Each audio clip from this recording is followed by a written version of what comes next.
Hello दोस्तों, stock market से पैसा कमाना चाहते हैं तो सबसे पहले एक अच्छे स्टॉक का चुनना बहुत जरूरी है। आज मैं आपको बताऊंगा फंडामेंटल एनालिसिस कैसे कर सकते हैं। एक चेकलिस्ट को देखकर आप पोर्टफोलियो के लिए अच्छे शेयर चुन सकते हैं। अगर आप सही शेयर को चुनते हैं तो आपको गिरते बाजार में भी पैसा बनाकर देगा। अगर आप सही स्टॉक को नहीं चुनते हैं तो वो बढ़ते बाजार में भी पैसा कमाकर नहीं देगा। तो चलिए चलते हैं। सबसे पहले हमें देखना होगा कि एक कंपनी का बिजनेस किस तरह का है और वो किस तरीके के प्रोडक्ट बना रही है। इसके बारे में जानकारी होना बहुत जरूरी है। चलिए दोस्तों, इसको उदाहरण से समझते हैं। एक कंपनी आर्टिफिशियल इंटेलिजेंस पर काम करती है। आने वाले समय में इस तरह की कंपनी और सर्विस की मार्केट में डिमांड रहेगी, तो हमें इस तरह की कंपनी और सेक्टर पर नजर रखनी चाहिए। ऐसे स्टॉक्स में इन्वेस्टमेंट करना चाहिए। कुछ ऐसी कंपनियां जो डिविडेंड देती हैं लेकिन उनके शेयर लगातार गिरते जा रहा है, तो ऐसे स्टॉक में हमें दूर रहना चाहिए। आज पूरा संसार प्लास्टिक थैली को बंद करना चाहता है। ऐसी कंपनी जो प्लास्टिक की थैली बनाती है आने वाले समय में इसकी डिमांड कम हो सकती है। तो दोस्तों, ऐसी कंपनियों से दूर रहें जिसकी भविष्य में डिमांड कम हो सकती है। और हमें देखना होगा कि कंपनी में इन्वेस्ट कर रहे हैं वह सेक्टर और कंपनी ग्रोइंग है या नहीं। सेकंड पॉइंट, मार्केट कैपिटलाइजेशन, यानी जिस कंपनी में हम इन्वेस्ट कर रहे हैं वह कितनी बड़ी है। यह कंपनियां तीन प्रकार की होती हैं: स्मॉल कैप, मिड कैप और large cap.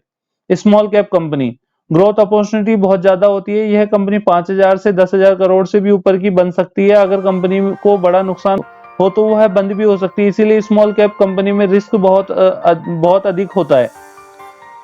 Mid cap company वह कंपनी जिसका मार्केट कैपिटलाइजेशन 5,000 से 20,000 करोड़ का होता है, वह मिड कैप कंपनी कहलाती है। इस तरीके की कंपनी स्मॉल कैप से कम रिस्की होती है और लार्ज कैप से ज्यादा ग्रो होने की क्षमता रखती है।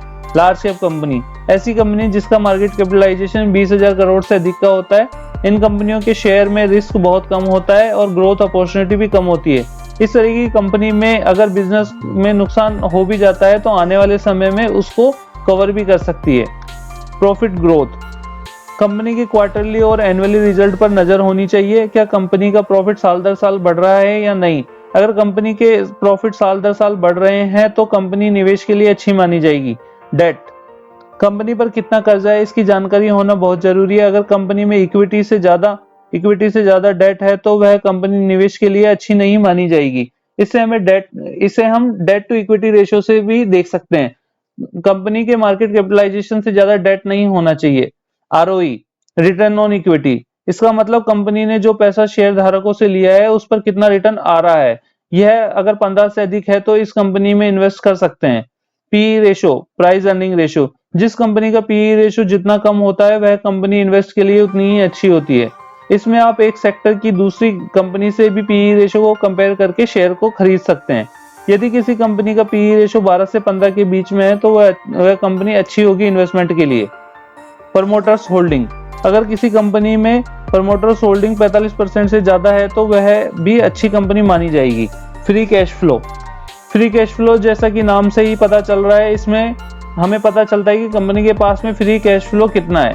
EPS, earning per share, EPS यानी कंपनी पर शेयर पर कितना प्रॉफिट हो रहा है। ईपीएस कंपनी का जितना ज्यादा होगा शेयर का उतना ही अच्छा होगा और इन्वेस्टमेंट के लिए उतना ही अच्छा होगा शेयर। न्यूज, दोस्तों हम न्यूज पर ध्यान रखना चाहिए। अगर किसी शेयर के फंडामेंटल अच्छे हैं लेकिन उस कंपनी के बारे में कोई नेगेटिव न्यूज आ जाती है तो वह शेयर गिर सकता है।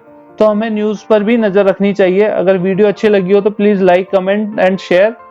Thank you so much.